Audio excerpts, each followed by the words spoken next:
Pues cuando llegan, pues te cuentan su caso, te cuentan lo que suelen hacer, las formas de control y dominio que tienen. No, ellas no te lo cuentan así, pero tú vas identificando porque tú sabes cómo son las formas de control y dominio y te están contando actos de violencia, pues que las prohíben hacer cosas, que las aíslan, que de alguna manera intentan coaccionarlas para conseguir lo que ellos quieren. Entonces, en su relato se va viendo si es una relación de maltrato o no, si ves si es una violencia continuada o no. Te va contando según lo que te va relatando. Nosotros también pasamos cuestionarios un poco, no para verificar al 100% de qué está ocurriendo, sino para ver en qué estado está realmente. Porque nosotras, cuando nos vienen las mujeres, nosotras no damos nada que puedan venir buscando un beneficio secundario. Entonces, generalmente no hacemos informes forenses ni nada por el estilo, o sea que nosotras lo que hacemos es atenderlas y las creemos en lo que nos van contando y en su relato, y las vamos ayudando en lo que vamos pudiendo dentro de lo que he comentado antes. Terapia psicológica, legal, o sea, normalmente nos suelen venir buscando terapia psicológica, es más por lo que nos suelen venir. Bueno, es que hay muchos mecanismos psicológicos que influyen, ¿vale? Para empezar, no sé si conocéis el síndrome de Estocolmo, pero eso ocurre con gente desconocida que me ha secuestrado y que al final tengo como un cierto apego con esa persona o acabo confundida un poco de la situación que he vivido.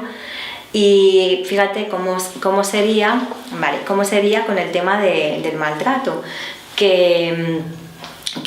si es, o sea, el maltratador, yo siempre digo que antes de maltratar enamora, con lo cual hay una dependencia mayor todavía ahí. Es muy difícil darse cuenta porque también no es el primer día que llegan y te pegan un golpe, sino que esto va más sutilmente y empieza con algo más suave y luego va subiendo en escalada en actos de violencia.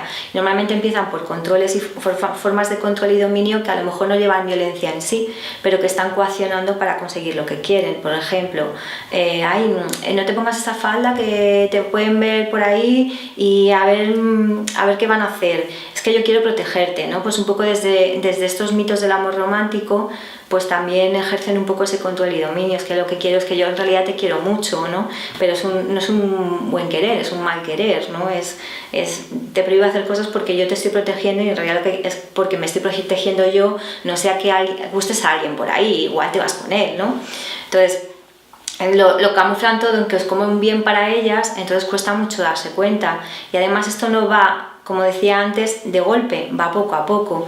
Y como hay momentos en los que, por ejemplo, se cuenta mucho la metáfora de una rana, porque si la metemos a la rana en un estanque de agua caliente, ardiendo, la rana salta y se va, porque percibe esa peligrosidad.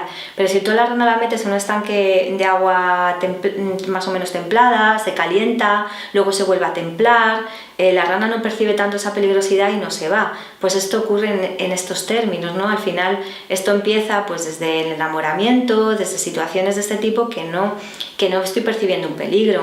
Entonces hay momentos en que puedo llegar a percibir algo, pero como luego se templa y vuelve a aparecer un momento que lo llaman de luna de miel, un momento pues más a veces dicen que es de perdón, pero no necesariamente es de perdón, muchas veces es simplemente una tranquilidad.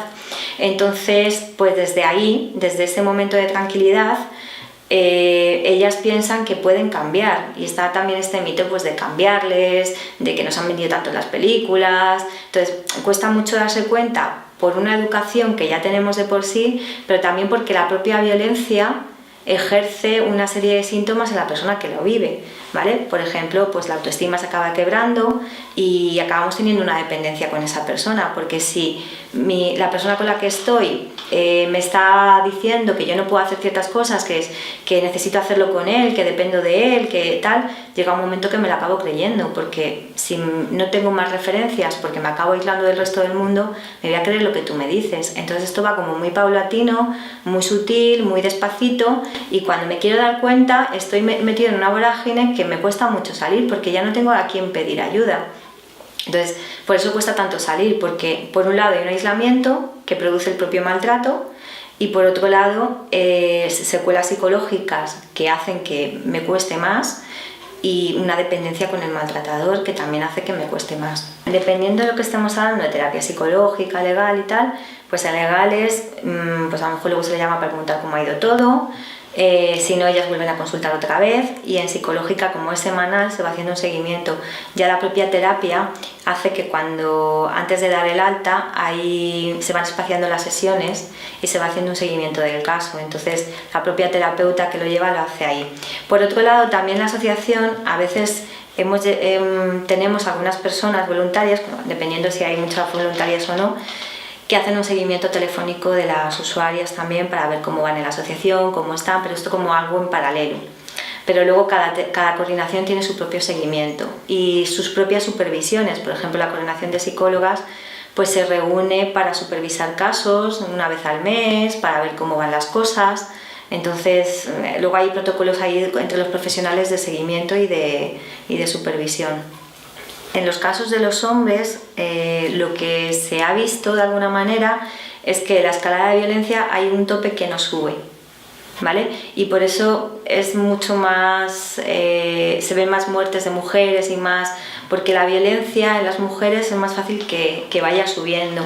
Al final hay un caldo de cultivo que es la educación, que hace que sea mucho más difícil identificarlo cuando está ocurriendo en una mujer. Porque nos educan un poco para eso, entre comillas, ¿vale? Digo para eso, no para ser maltratadas, pero nos educan pues para ser más sumisas, somos más cuidadoras, también somos más empáticas, entonces nos cuesta más darnos cuenta. Y hay un caldo de cultivo educacional que hace también que cueste más darse cuenta, porque hay menos apoyo en ese sentido a nivel cultural, por así decirlo, ¿no? Se cosifica más a la mujer y demás. Y en el caso de los hombres, lo que ocurre es que el maltrato psicológico puede tener las mismas características, pero el físico no suele ir a una escalada más grande.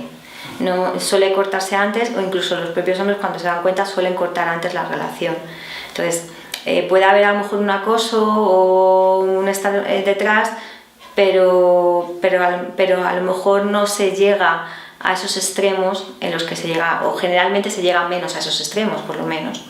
La atención psicosociosanitaria, de todo, ¿vale? Por un lado es importante, incluso a veces necesitan tomar algún fármaco, pues su estado emocional está bastante alterado y si no dormimos, aquí nos cuesta mucho volver a empezar.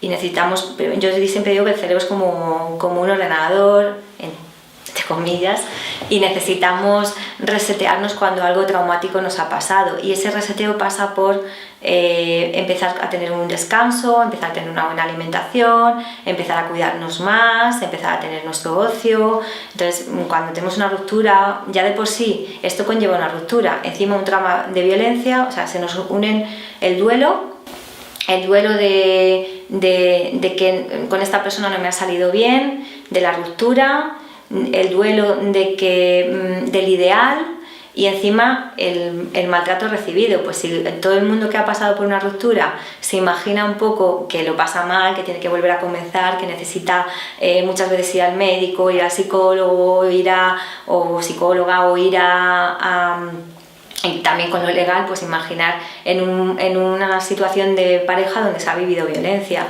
pues esto es increchento todavía más, ¿no? Entonces se necesita toda una atención global y además individualizada, porque cada caso es un mundo.